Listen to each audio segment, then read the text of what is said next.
5वां पॉइंट, ये बहुत ध्यान में रखें। अक्सर लोग क्या करते हैं, ये 5वें पॉइंट पर अमल नहीं करते।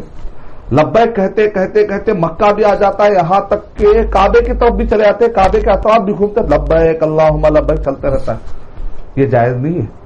सही अहादीस में यह है कि नबी अकरम सल्लल्लाहु अलैहि वसल्लम जब मक्के की इमारतें देख लेते थे, बिल्डिंग, मक्के में जो बिल्डिंग्स है, उस जमाने में जो इमारतें, उस जमाने के जो घर थे, वो बुनियान का वर्ड आया, उस जमाने के जो घर थे, जब नबी अकरम सल्लल्लाहु अलैहि वसल्लम देख लेते तो रुक जाते थे। अब आज के दौर में इसको कहते हैं आखिरी इशारा, लास्ट जो ट्रैफिक लाइट होती है।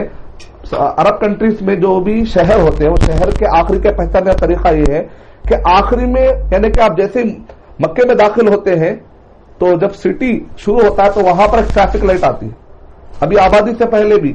लेकिन अगर आबादी उससे भी पहले आ चुकी हो तो मक्के की पुरानी आबादी फैलते फैलते फैलते फैलते कई किलोमीटर तक बाहर आ चुकी हो तो आज वो मक्का ही शुमार होगा।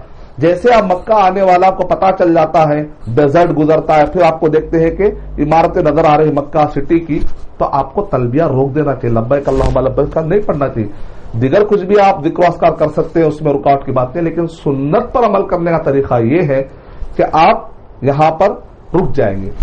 इसका खास तौर से आप ख्याल रखें। अब मक्के में दाखिल होने की भी सुन्नत है, काबे को कोसे एरिया से जाए, इसकी भी एक सुन्नत है।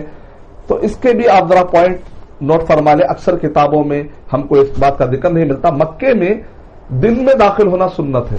मान लीजिए कि आप रात में दाखिल हो रहे हैं तो कोशिश ये करें कि अगर कहीं रुक सकते हैं, जैसे मदीना में रुक गए, कोई जद्दा में रुक गए कि भाई चलो मैं दिन में जाना चाहता हूं, लेकिन अक्सर तो ऐसा मुमकिन नहीं है कि हाजी को इतना इख्तियार नहीं मिलता, क्योंकि एक पूरा ग्रुप होता है और वहां पर सहूलियात के लिए इतना गुंजाइश नहीं होती है कि सबको दिन में ला जाए। बाद काफिले रात में आते हैं, बाद काफिले दिन में आते हैं। नियत कर लीजिए, इंशाल्लाह अजर मिलेगा, अल्लाह ताला अजर देगा इंशाल्लाह। नियत ये कीजिए कि अल्लाह तू मुझे दिन में दाखिल कर, क्योंकि नबी सल्लल्लाहु अलैहि वसल्लम की सुन्नत ये थी कि आप दिन में मक्के में दाखिल हुए। और इसके अंदर और एक भी पॉइंट ये ध्यान में रखिए आप कि दाखिल मक्के के अंदर भी कई एरिया है। अब जाहिर बात है हमारे बस में वहां पर भी नहीं है, क्योंकि हर एरिया से हाजी आते रहते हैं।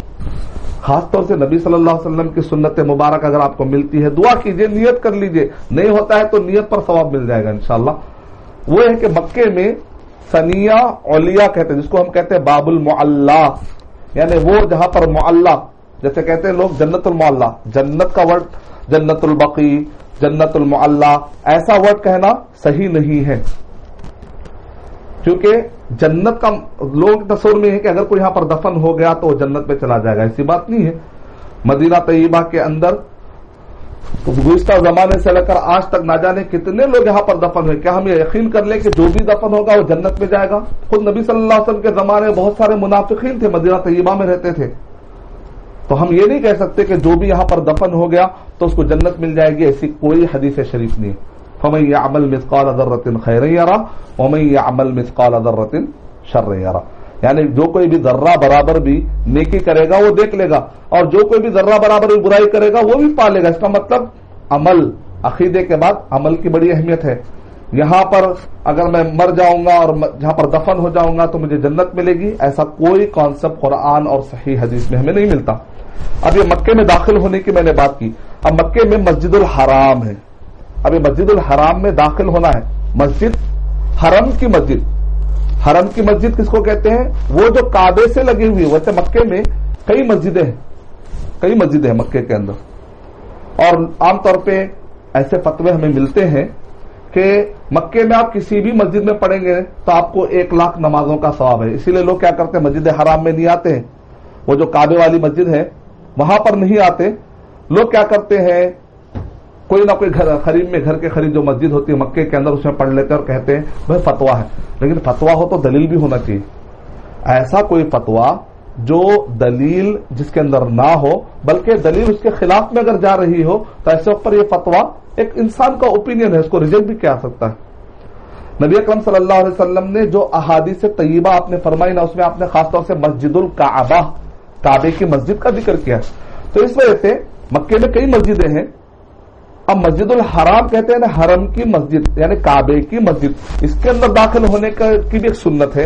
वो ये है कि नबी अकरम सल्लल्लाहु अलैहि वसल्लम मस्जिद हराम में जब दाखिल होते थे, बाब बनी शैबा से दाखिल होने की कोशिश करते थे। تو یہ ساری سنتوں کا آپ کو خیال رکھنا پڑے گا.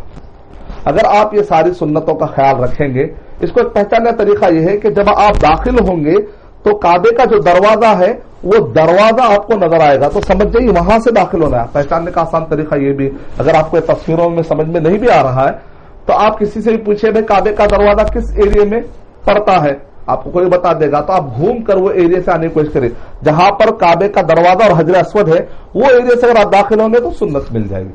لیکن بھیڑ زیادہ ہو تو ایک تھم رول یاد رکھیے، ایک سنت ادا کرنے کے لیے کوئی حرام کام نہیں کر سکتے. مثال کے طور پہ حجر اسود کو بوسہ لینے کا مجھے شوق ہے اور میں طاقتور ہوں، تو ایسے وقت پر نعوذ باللہ میں عورتوں کو یا کمزوروں کو میں اپنے کونیوں سے چبا چبا کر بہرحال کسی طریقے سے حجر اسود تک پہنچتا ہوں، تو آپ ایک سنت ادا کرنے کے لیے حرام کام کر رہے ہیں. کسی بھی مومن کو تکلیف دینا حرام ہے. تو تھم رول یہ ہے، یہ جتنی بھی سنتیں میں آپ کو بتلا رہا ہوں یہ سنتوں پر عمل کریں گے بہتر ہے.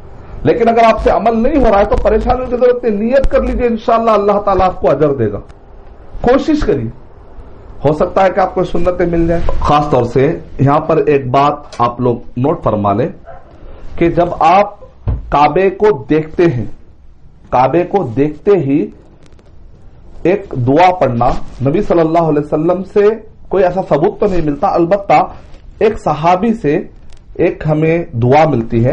اگر آپ وہ دعا پڑھتے ہیں تو الحمدللہ آپ کے لیے بہتر ہے. اللہم انت السلام ومنک السلام فحینا ربنا بالسلام، یعنی اے اللہ تو سلامتی دینے والا ہے اور سلامتی تیری طرف سے آتی ہے، اے اللہ تو ہمیں سلامتی کے ساتھ زندہ رکھ. یعنی آپ کو زندگی بھر کے لیے دعا کام آئے گی. لیکن یہاں پر ایک مسکنسپشن ہے، ایک غلط فہمی ہے، وہ یہ ہے کہ لوگ یہ سمجھتے ہیں کہ کعبے پہ پڑی جب پہلی نظر، یعنی کہ پہلی نظر جو پڑتی ہے تو ساری دعائیں قبول ہو جاتی ہے. یعنی لوگوں کے غلط دماغ میں یہ بات بیٹھی ہوئی ہے کہ پہلی نظر، اسی لیے لوگ آنکھ بند کر کے جاتے ہیں اور نہ جانے بیچارے کچھ لوگ گر جاتے ہیں. بہرحال قریب میں جانے کے بعد وہ لوگ دعا یاد کرنے کی کوشش کرتے ہیں. تو ایسا کوئی بھی قرآن اور صحیح حدیث سے اس کا ہمیں ثبوت نہیں ملتا کہ کعبے پہ پہلی نظر پڑتے ہی ساری دعائیں قبول ہوتی ہے.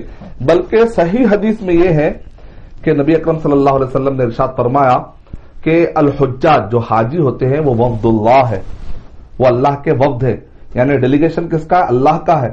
کسی ملک کو کوئی ڈیلیگیشن جاتا ہے تو اس کی بڑی عزت ہوتی ہے، یہ اللہ کا ڈیلیگیشن ہے. یہ خاص طور سے گروپ کس کے لیے جمع ہوا ہے؟ اللہ کے لیے جمع ہوا ہے.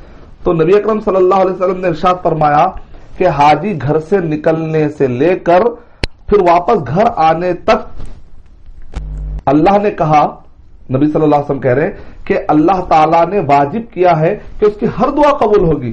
صحیح حدیث میں بتایا جا رہا ہے کہ گھر سے نکلنے سے لے کر واپس آنے تک ہر دعا قبول ہوگی. جبکہ من گھڑت مشہور مسکنسپشن میں یہ بات بتائی جا رہی ہے کہ کعبے کو دیکھنے پر پہلی جو نظر ہوتی ہے اس وقت پہ دعا قبول ہوتی ہے. ہم کو کون سی دعا یا کون سی تعلیم لینی چاہیے؟ صحیح حدیث میں بتایا جا رہا ہے کہ واپس جانے تک ساری دعائیں قبول ہوتی ہے. تو اس لیے حاجی کو چاہیے کہ صرف کعبہ دیکھتے وقت ہی وہ جذبے میں نہ آئے کہ صرف دعائیں قبول ہوتی ہے، نہیں، واپس گھر کو لوٹنے تک جب ساری دعائیں قبول ہوتی ہے تو حاجی کو چاہیے کہ بڑے تسلی کے ساتھ، اطمینان کے ساتھ، جن کو بھی وہ دعا کر سکتا ہے پہلے اپنے آپ سے شروع کرے، اور جو بھی انداز میں دعا کر سکتا ہے دعائیں کرے. زندگی میں اس کو دعائیں کام آنے والی.